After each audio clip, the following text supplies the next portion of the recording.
سوال میشه مولانا سید رونالدو خیر میکنه، رونالدو یک تیمو رو نگاه میکنه، میسی نمیچی میکنه، فلان میکنه، او مسکوفیرن خیلی هم قبول میشه.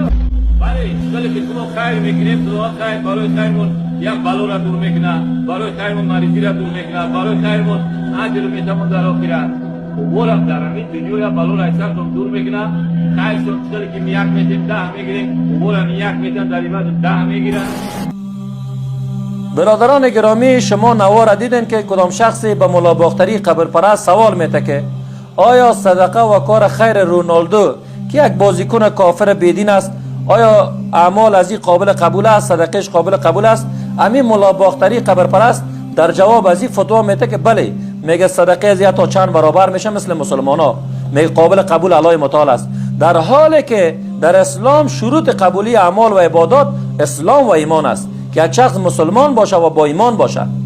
یعنی اگر شخص کافر باشه، مشرک باشه، اگر شب و روز تماما مکاتب و مدارس و مساجد هر آن چیزی که هست بنا بکنه، آباد بکنه، برای مسلمان ها خدمت بکنه، یعنی این عمل خوب گفته نمیتونی و این هرگز گفته نمیتونی که چی است، کار خیر است، کار صدقه است و الله متعال را قبول میکنه.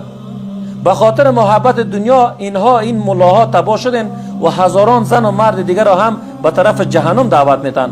وای بر حال کسایی که پیرو از این ملاهای شکم پرست هستند و عقیده خود را بجای از اینکه از قرآن و سنت بگیرن و میرن از این ملاهای دین فروش قبر پرست میگیرن، از این ملاهای ماتریدی میگیرن، از این ملاهایی که عقیدهشان در حقیقت ماتریدی است، به دروغ میگن ما حنفی هستیم. اینا در حقیقت قبر پرست هستند، مردم رو به طرف شرک و کفر دعوت میتن، مردم رو به طرف جهنم دعوت میتن.